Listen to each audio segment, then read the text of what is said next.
कहानियाँ हमें कुछ बतलाती है, पुरानी दिनों के बीते यादों को दिलाती है। ऐसी ही एक कहानी आपके लिए लेकर आया हूँ जो आपके आंखों में आंसू भर देगा। इस कहानी का नाम है अधूरा प्यार, रुला देने वाली दर्दनाक लव स्टोरी। कहानी प्यार कब हो जाता है पता नहीं चलता है। प्यार की दुनिया जितनी खूबसूरत होती है, ब्रेकअप के बाद उतनी ही दर्दनाक होती है। ऐसे ही लव स्टोरी रमेश की है, जो एक लड़की के चक्कर में क्या नहीं किया, फिर भी उसकी लव स्टोरी इनकम्प्लीट ही रह गई। आइए अब आपको रमेश की लव स्टोरी से रूबरू करवाते हैं। रमेश 10वीं क्लास का छात्र है। इस उम्र में उसे क्या पता कि प्यार का क्या सिला होता है। वो एक लड़की को मन ही मन चाहने लगा था और इस बात का एहसास धीरे धीरे होने लगा। एक दिन रमेश अपने कॉलेज जा रहा था, तभी उसकी नजर लड़की की नजरों से टकराती है, जिसे देखने के बाद वह देखता ही रह गया और लड़की उसे कोई भाव ही नहीं दे रही थी। फिर भी रमेश उसके पीछे पीछे घर तक जाता था, लेकिन लड़की का दिल पिघल नहीं रहा था। रमेश उसको देखने के लिए उसके स्कूल के सामने डेली खड़ा रहता था। ये रमेश का डेली का काम हो गया था। 6 महीने देखते देखते ही बीत गए, लेकिन उसे कोई रिस्पांस नहीं मिला। फिर रमेश उसके कॉलेज जाना बंद कर दिया। कुछ दिन बाद वो लड़की रमेश के लिए बेचैन होने लगती है और उससे पूछती है, अब तुम मुझे देखने के लिए मेरे कॉलेज क्यों नहीं आते हो? तो रमेश ने उससे कहा, इतने दिन से आपके चक्कर में आता हूँ, आप देखना तक पसंद नहीं करती हो, तभी से तुम्हारे कॉलेज आना भी छोड़ दिया। लड़की ने उससे कहा कि मैं तुम्हारी परीक्षा ले रही थी, तुम मुझे कितना दिन तक फॉलो करते हो? वैसे मैं भी आपसे बेइंतहा प्यार करती हूँ। फिर रमेश ने उस लड़की का नाम पूछा, तो लड़की ने अपना नाम पूजा बताया। उसके बाद रमेश ने पूजा को प्रपोज किया और पूजा ने उसके प्रपोजल को एक्सेप्ट करती है। पूजा और रमेश का प्यार दिनों दिन बढ़ता चला जाता है।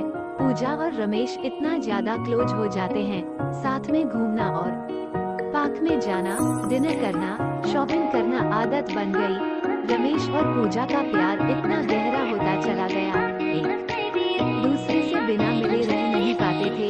जितना प्यार गहरा होता गया, ये प्रेमी जोड़े समाज की नजर में आते गए। धीरे धीरे उनका प्यार इतना ज्यादा हाईलाइट हो गया, लड़की के घर तक बात पहुंच गया और घर वालों को उनका प्यार मंजूर नहीं था। उस लड़की के घर वालों ने उसका कॉलेज जाना भी बंद कर दिए और उसका सेल फोन भी छीन लिए और घर से बाहर भी नहीं निकलने देते थे। एक तरफ पूजा रमेश के प्यार के लिए तड़प रही थी, उधर रमेश पूजा के प्यार के लिए तड़प रहा था। वो एक दूसरे के प्यार में इतने मजबूर हो गए थे, सिर्फ एक नजर देखने के लिए तरस गए थे। और पूजा के घर वालों ने उसकी शादी करने का प्लान बना रहे थे। और जब यह बात पूजा को पता चलती है, तो पूजा शादी से डायरेक्ट मना करती है और वो कहती है कि मैं शादी सिर्फ रमेश से ही करूंगी, नहीं तो मैं अपनी जान दे दूंगी। ये बात सुनकर भी घर वालों को कोई फर्क नहीं पड़ा। उसे मारने पीटने लगे और धमकाने लगे और रमेश को मारने की धमकी दी। तो इस कारण से शादी से राजी तो हो गई, लेकिन उसके दिलो दिमाग में रमेश ही था।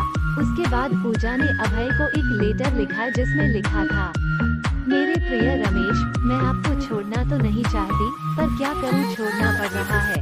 हम पहले किसी से प्यार नहीं किए थे और पहली बार आपसे प्यार हुआ था। मैं आपको आज से नहीं, बहुत दिन से चाहती थी। कॉलेज तो एक बहाना था, मैं तो सिर्फ आपको देखने के लिए आती थी। मैं आपको धोखा नहीं दे रही हूँ, मेरी मजबूरी है। ये आपकी जिंदगी का सवाल है और मेरे घर वालों ने मेरी शादी तय कर दी है। मैं शादी तो नहीं करना चाहती थी, लेकिन मेरी मजबूरी है, क्योंकि मुझे आपकी जिंदगी बचानी है और आपको मारने की धमकी दे रहे थे, इसलिए मुझे मजबूरी में शादी करनी पड़ेगी।